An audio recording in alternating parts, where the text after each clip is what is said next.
Bonjour tout le monde. Mon nom c'est Ali Belbachir, je suis consultant en immigration.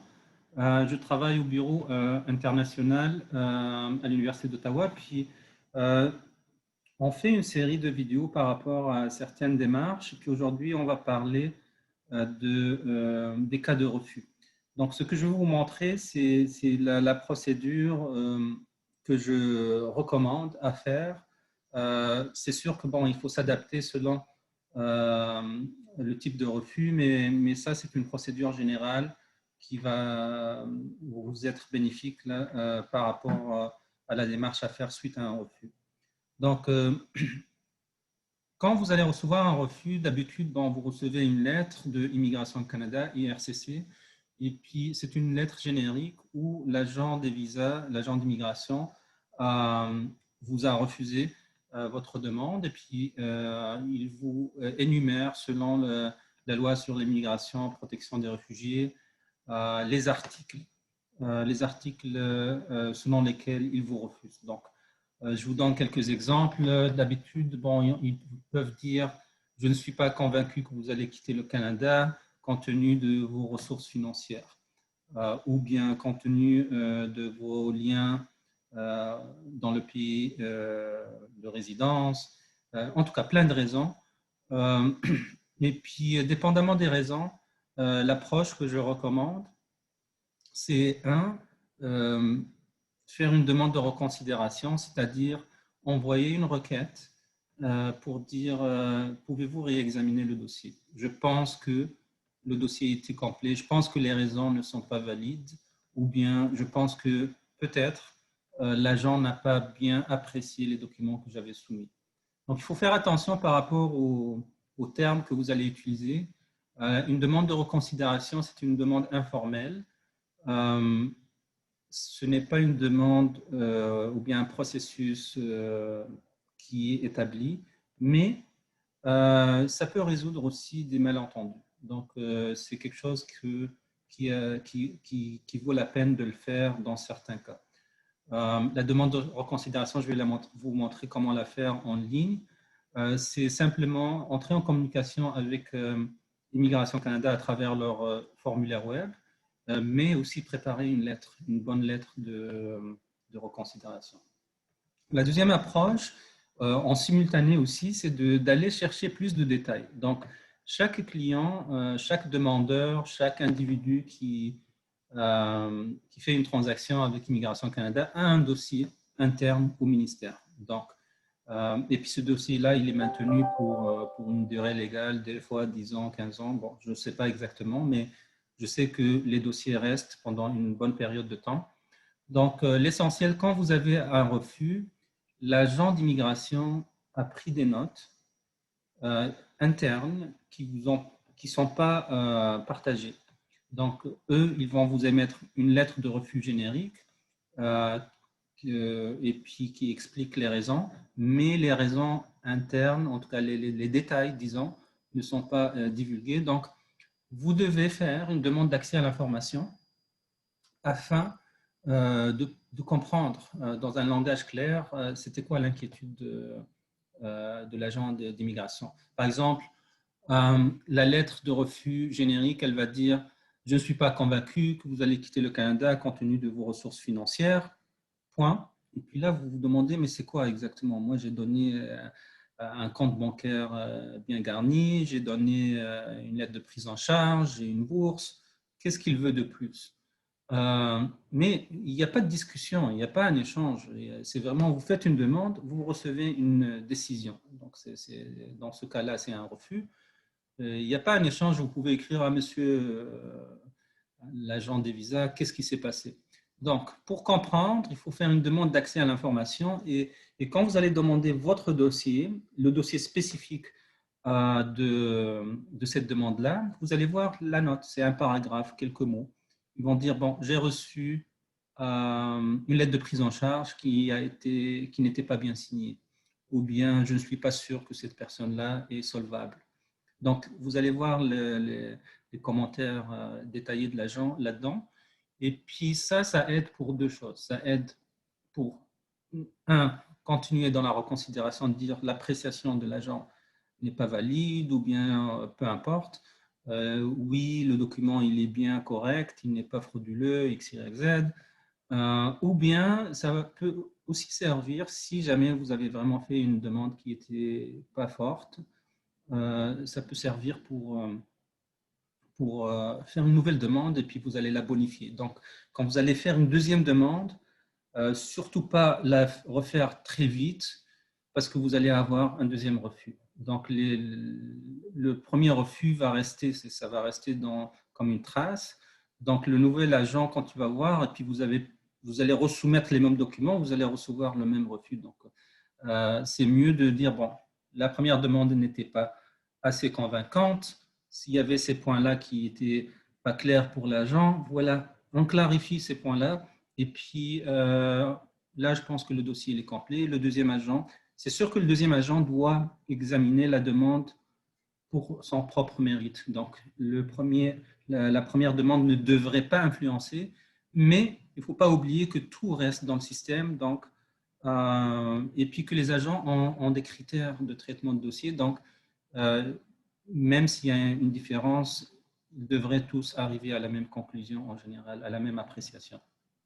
C'est sûr qu'un individu à un autre, il y a des appréciations qui peuvent différer, mais en général, il y a des protocoles à suivre. Et puis, si vous ne bonifiez pas la deuxième demande de permis d'études ou de travail, c'est sûr que vous allez avoir un deuxième refus. Donc, pour revenir à la stratégie suite à un refus, la première chose, c'est faire une demande de reconsidération. On va en parler sous peu. La deuxième étape, juste après ou bien en même temps, faire une demande d'accès à l'information. Il y aura une vidéo spécifique par rapport à ça. Et puis, comment faire des demandes d'accès à l'information. Et puis, la troisième et dernière étape serait de refaire une nouvelle demande de permis d'études ou bien de permis de travail. Et là, vous allez avoir l'information supplémentaire de l'accès à l'information pour pouvoir bonifier la nouvelle demande. Donc, puis en général, ne multipliez pas trop les demandes. Je dirais après 3 demandes, arrêtez. Juste prenez une pause. Il faut que quelque chose change dans votre vie ou bien dans votre pays, si le pays est en guerre ou quelque chose. Donc, après 3 demandes, 3 refus essuyés, sur une courte période, il faut prendre une pause, peut-être refaire une autre demande l'année prochaine ou bien aller vers une autre destination, acquérir une nouvelle expérience de travail ou d'études avant de reformuler une nouvelle demande.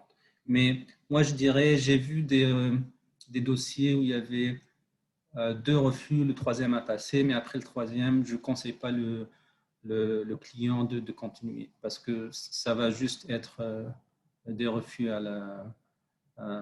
par la suite. D'accord? Ça, c'est mon expérience et puis c'est le conseil que je vous donne.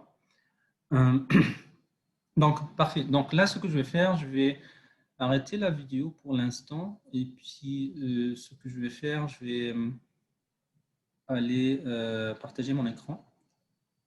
Donc, ce que je vais chercher une page Google et puis on va arrêter la vidéo aussi.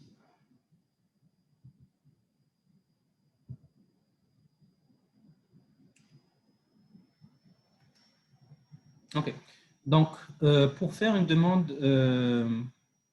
de reconsidération, et puis en fait, pour communiquer avec Immigration Canada, il y a un portail qui s'appelle le formulaire web, donc un formulaire de communication. Donc, on écrit IRCC, formulaire web. C'est tout, hein, pas Paris, tout ça. Et puis, assurez-vous de tomber sur le lien qui est gouvernemental, donc cic.gc.ca. Des fois, il y a de la publicité, les premiers liens, mais ici, assurez-vous que le lien que vous allez ouvrir, c'est le lien du gouvernement. Donc, on clique là-dedans. Bon, il y a un énoncé par rapport à ce qui se passe par rapport à la COVID. Bon, ça, c'est des situations particulières, mais ce que je vous montre, ça va être pour tout le temps, peu importe la situation, que ce soit durant ou après le Covid. Donc, on tombe sur 2 choix. Que voulez-vous faire? Donc, est-ce que je veux soumettre une rétroaction? Donc, vous allez leur donner une critique ou bien un compliment. ou bien vous allez parler d'un dossier. Donc, nous, on veut en parler justement d'un dossier refusé. Donc c'est ici qu'on va cliquer. Dites-nous en plus. Donc, avez-vous présenté une demande de résidence permanente, demande pour étudiants, visiteurs ou travailleurs? Oui. Est-ce que la demande a été faite à l'extérieur du Canada? Donc, en général, ceux qui viennent vers le Canada, bon, vous allez répondre oui ou non, mais moi, dans mon cas, je vais prétendre que je suis un étudiant égyptien et puis j'ai eu un refus. Donc, je vais cliquer ici oui, parce que la demande a été faite à l'extérieur du Canada. Et puis là, on vous demande c'est quel bureau qui est responsable. On devrait aller chercher le bureau responsable. On clique, c'est par région. On trouve Égypte. Donc, vous allez trouver le bureau qui est responsable de votre pays. Et puis aussi, des fois, vous n'allez pas savoir c'était quoi le bureau. Vous allez voir dans la signature, dans le bloc signature, dans la lettre de refus, ça va être agent 1, 2, 3, bureau de l'ambassade du Canada en Égypte, par exemple. Donc, c'est là que vous allez savoir plus précisément quel bureau a traité votre demande. Et puis, on continue. Donc, à partir de cette étape-là, je veux que vous allez remplir tout ça sous formulaire, quand vous voyez. Mais avant de passer à l'étape suivante, vous allez faire une impression d'écran. Donc, vous allez imprimer la page, garder ça pour vos archives, d'accord? Parce que le formulaire web, il n'y a pas moyen de valider quelle information a été partagée. Donc, ici, on fait quoi? On fait donc le formulaire web qui est IRCC avec le bureau du Caire. Bon, vous avez présenté une demande et on vous demande quel type de demande. On va dire étudiant. Et puis ici, on a une rubrique où on peut expliquer qu'est-ce qu'on veut exactement. Donc, je suis... bon, vous écrivez ce que vous voulez quand vous parlez, comme on dirait quand vous êtes en train de parler à un agent. Je suis un étudiant international à l'université d'Ottawa. J'ai présenté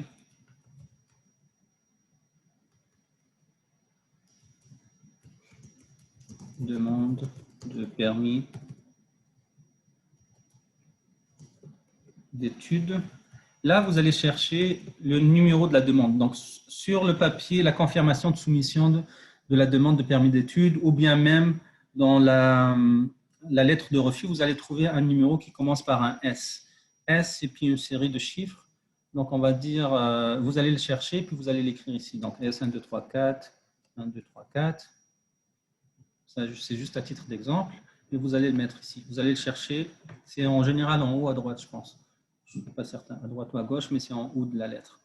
Et puis, j'ai présenté une demande de permis d'études S. Ma demande a été refusée et je demande au gestionnaire de programme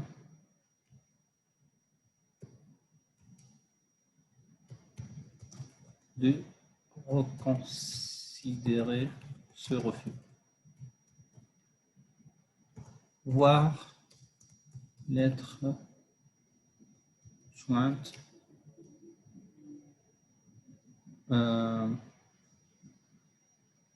pour plus de détails. D'accord? Donc, rapidement, on énonce qu'est-ce qu'on veut. Je suis un étudiant à l'Université d'Ottawa. J'ai présenté une demande de permis d'études qui est numéro 1, 2, 3, 4. Ma demande a été refusée et je demande au gestionnaire de programme du bureau qui est responsable pour le bureau du CARE de reconsidérer ce refus. Donc, la manière que ça fonctionne, la reconsidération, elle va aller vers un point, vers la personne responsable, le gestionnaire de programme, le bureau responsable, peu importe. Bon, ils vont voir si l'agent a suivi le protocole. Est-ce qu'il a bien fait son travail? Et puis, ils vont déterminer Oui, il a bien fait son travail avec les éléments que vous avez soumis, et puis la demande va être maintenue, le refus va être maintenu. Ou bien peut-être qu'il y avait des éléments qu'il n'avait pas bien vus, et là, ils vont redonner ce dossier-là à un autre agent pour le traiter de nouveau. D'accord? Donc, c'est ce que vous demandez. Je demande une reconsidération, et puis vous allez leur donner une lettre un petit peu plus loin dans ce processus pour expliquer plus en détail, parce qu'ici, il n'y a pas assez de place là pour se plaindre, d'accord? Ou bien pour se justifier. Donc ici, quand on rentre votre nom, donc on va dire que moi je m'appelle Jean, bon, c'est déjà écrit. Enfin, ça, c'est des noms fictifs. Donc, Claudio.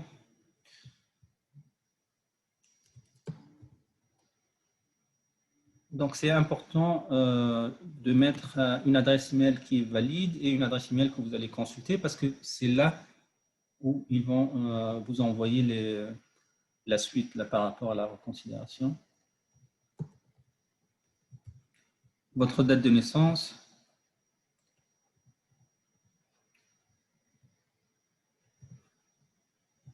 Et puis, pays de naissance, on va dire, on a dit Égypte. Encore une fois, aujourd'hui, je vous fais une démonstration. C'est à titre informatif. Et puis, avec des données fictives, bien sûr.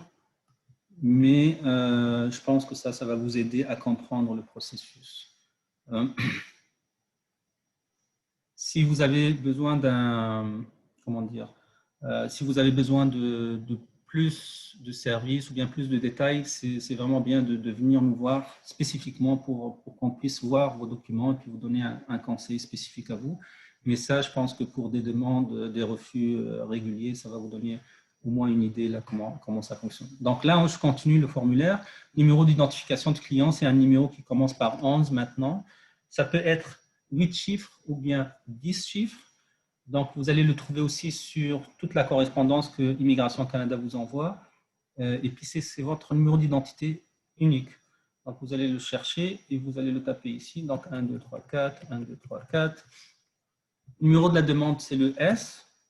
On a, en tout cas, le numéro qui commence par S pour le permis d'études, commence pour W pour le permis de travail. Donc, S, 1, 2, 3, 4, 1, 2, 3, 4. Ça, c'est important. Ça va aider l'agent de tri, parce que quand vous allez envoyer le formulaire web, le premier contact, ça va être un agent de tri. Ils vont dire, bon, il y a une requête, on va la mettre où? Si vous donnez ces détails-là, ça va être facile pour eux, les agents de tri à Immigration Canada, de connecter les dossiers, puis envoyer ça au bureau responsable. Numéro de téléphone, vous pouvez le mettre aussi, donc plus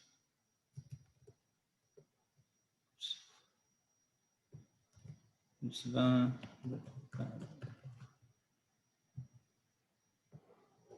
C'est pas obligé, ils vont pas vous appeler probablement, mais si vous voulez le partager, faites-le. Donc, qui fait la demande? Donc, vous êtes en train de faire la demande pour vous-même, donc vous allez dire le demandeur. L'information, elle est retranscrite. Et là, vous allez lire les conditions et vous allez accepter. Encore une fois, avant de passer à la prochaine étape, vous allez cliquer sur imprimer. Et vous allez imprimer ça en PDF, ou bien vous allez l'imprimer en papier si vous voulez. Et ça va laisser une trace sur toute l'information qui a été écrite ici. D'accord? Donc là, on a imprimé la page, on passe au suivant. Ici, on dit demande de renseignements propres à un cas. Donc, avez-vous, aimeriez-vous inclure un document à cette soumission? Vous allez dire oui. Et quand vous allez dire oui, ça vous donne le choix de téléverser, télécharger des documents. Donc, 3 choses que je veux que vous mettiez là-dedans. Donc, vous allez mettre une copie de votre passeport, vous allez mettre une copie du refus, la lettre de refus, et vous allez mettre aussi une lettre, un document Word qui explique, qui demande une reconsidération. Donc, la lettre elle-même, elle va se nommer demande de reconsidération. Dans la lettre, vous allez dire je me nomme Monsieur XY, Jean Claudio, je suis citoyen d'Égypte, j'ai fait une demande numéro S 1, 2, 3, 4, 1, 2, 3, 4. J'ai soumis tous les documents selon le protocole ou bien la liste de documents que vous avez exigés. J'ai dans mon compte bancaire 50 000 $, amplement suffisant pour me couvrir mes frais de... puis ça, c'est à titre d'exemple. Si c'est le refus, c'est des refus pour les frais de subsistance. J'ai assez d'argent dans mon compte bancaire et pourtant, l'agent des visas a refusé mon permis d'études basé sur le fait qu'il pense que je ne suis pas capable d'avoir assez de ressources financières. Je pense que l'agent des visas n'a pas bien vu toute la documentation qui a été soumise ou bien n'a pas bien apprécié toute la documentation qui a été soumise. Je demande une reconsidération et de m'octroyer un permis d'études. Merci de votre collaboration. Bon, ça, le travail, il faut être clair, il faut être direct, il ne faut pas écrire beaucoup comment dire, il ne faut pas pleurer, en fait. Là. Il ne faut pas parler, chercher l'émotion, il faut chercher la logique et puis donner les faits. Et puis, on ne peut pas ajouter de nouvelles informations. Il faut mettre ce que vous avez réellement mis dans la demande et vous pensez que c'était essentiel. Vous n'allez pas faire une demande de reconsidération si réellement vous n'avez pas soumis toute la documentation qu'on vous dit qui était manquante. Mais si vous pensez que vous avez fait un bon dossier et puis malgré ça, il y a un refus, là, vous allez porter à l'attention parce que des fois, il y a des erreurs. Des fois, peut-être que réellement, ils n'ont pas vu votre relevé bancaire et puis qu'ils n'ont pas bien apprécié ou bien ils l'ont vu, puis pour eux, là, bon, peut-être c'était pas assez. Mais quelqu'un qui vient étudier, puis ça lui coûte 25 000 $ et puis il a déjà 50 000 $, ça ne devrait pas être une raison de refus. Donc, c'est pour ça que vous demandez en considération. Donc, on met un passeport, on met la lettre de refus, on met la lettre de la demande elle-même de reconsidération détaillée. Vous pouvez nous consulter si vous voulez qu'on fasse une révision et puis on va vous dire, bon, s'il y a des éléments que vous pouvez ajouter ou non. Donc, la chose principale, c'est vraiment d'être clair et puis affirmatif, donc direct. Et puis, ne vous donnez pas beaucoup d'espoir. Donc, moi, je dirais 50%, ça pourrait fonctionner, 50%, le refus est maintenu. Mais c'est une approche. Vous pouvez aussi inclure des lettres de support si vous avez un support quelconque. Vous voulez rajouter à ça. Mais les trois éléments, les trois documents, ça devrait être assez. Donc avant de partir vers la prochaine page, on va cliquer sur imprimer pour montrer qu'on a téléversé les trois documents. Et puis, on soumet. On va à la prochaine page. Ça, c'est l'avant-dernière. Donc là, confirmez, s'il vous plaît, votre email. Donc là, vous allez confirmer l'email. Il est bon. La date de naissance, elle est bonne. On imprime encore. Et bon, je ne vais pas le faire. Et puis on passe à la prochaine étape. Succès. La demande a été soumise. Donc, on imprime cette page-là aussi. Donc, avec tout ça, vous avez la confirmation que vous avez fait une demande de reconsidération. Parce que si vous ne prenez pas des captures d'écran, bien une impression des pages, et puis un mois plus tard, vous faites un suivi, on vous dit on n'a rien reçu. Vous allez dire non, moi voilà, j'ai eu un message succès, voilà ce que j'avais soumis, cherchez plus s'il vous plaît dans vos données. D'accord? Mais normalement, après 3-4 jours, l'agent de tri va vous revenir pour vous dire oui, la demande a été reçue, oui, elle a été transférée au bon bureau de visa, et puis ils vont vous répondre. Et puis là, bon, les délais, réellement, bon, dans les temps actuels, il n'y a plus de délai, mais comme je vous dis, moi, de mon expérience, il y a eu des reconsidérations. Vraiment, j'en ai eu une là en une journée, réellement, en 24 heures. C'était exceptionnel. C'était vraiment, vraiment exceptionnel. Puis réellement, c'était un refus qui n'avait aucune raison d'être là, le refus. Mais il faut s'attendre, je ne veux pas vous donner de l'espoir comme ça, il faut s'attendre à un retour entre 2 semaines et 4 mois. Donc, c'est très variable, dépendamment combien ils sont occupés et puis qui va voir cette demande de reconsidération. Encore une fois, cette démarche-là, elle est informelle. Elle est totalement informelle. Donc, mais ça ne vous coûte rien. Donc, en fait, c'est ouvrir l'ancienne demande qui a été refusée. Vous avez payé de l'argent pour avoir un dossier, la demande a été traitée, a été évaluée, et vous pensez que vous avez été pas bien servi, vous demandez une reconsidération, et puis de toute manière, c'est informel. Deuxième étape, c'est une demande d'accès à l'information. Donc, je vais arrêter le partage, je vais revenir à la vidéo. Donc, oui. Donc, la deuxième étape, ça serait une demande d'accès à l'information. Puis, on a une vidéo spécifique par rapport à ça. Donc, on peut aussi vous la partager. Donc, la demande d'accès à l'information, c'est justement dire, voilà, j'ai une demande qui a été déposée et a été refusée. Je veux avoir tout le dossier, les notes internes de Immigration Canada, les notes internes de l'agent par rapport à ce dossier-là. Vous pouvez être très spécifique par rapport à un dossier, vous pouvez être plus large, vous pouvez demander tout votre dossier, là, depuis tout ce qu'ils ont sur vous. Pour une question de rapidité, c'est mieux de demander le dossier spécifique.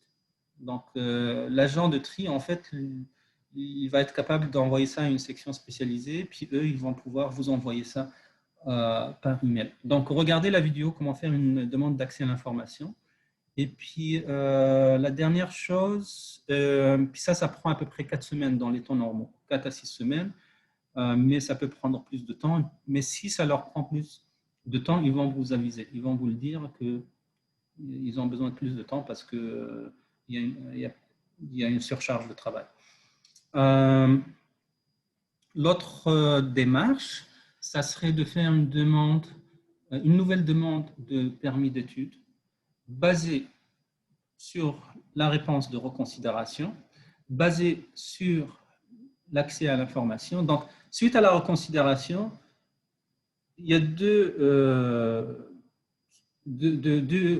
situations qui peuvent arriver suite à une demande de reconsidération. Donc, il peut avoir un nouveau agent qui va réétudier la demande et puis il va l'approuver, et ça finit là. Ou bien il va maintenir le refus, il va dire oui, je refuse, et puis pour les raisons XY. Donc des fois, souvent, ça arrive qu'ils vont réduire les raisons. Donc avant, il y avait 4-5 raisons. Suite à une reconsidération, bon, ça se peut qu'ils vont dire non, on maintient ce refus-là, puis les raisons sont valides, ou bien l'appréciation du premier agent est valide. Mais donc, quand vous allez avoir un retour, un feedback par rapport à la reconsidération, quand vous allez voir et lire les notes internes qui sont écrites sur votre dossier, faites une nouvelle demande, venez nous consulter pour voir si tout est clair, tout est bien, et puis faites une nouvelle demande de permis d'études ou bien de permis de travail. Souvent, c'est les points techniques. On peut vous dire ça, c'est des drapeaux rouges. Il faut clarifier ça, ça, ça. Il y a d'autres éléments additionnels qu'on peut ajouter qui ne sont pas sur la liste de documentation pour justement donner un dossier très clair à l'agent pour qu'il puisse prendre une décision en général favorable pour vous si votre dossier est clair et puis bien propre. Donc, c'est ça. Donc, ça, c'est la procédure pour la demande suite à un refus. Donc, 3 éléments. 1. Demande de reconsidération, demande d'accès à l'information, et puis, si rien ne marche, dans un délai qui vous convient, relancer une nouvelle demande de permis d'études, mais bonifiée pour surmonter les difficultés qui ont été rencontrées dans la première demande. Donc, j'arrête l'enregistrement, et puis voilà, ça m'a fait plaisir de vous aider, puis j'espère que c'était informatif. À la prochaine.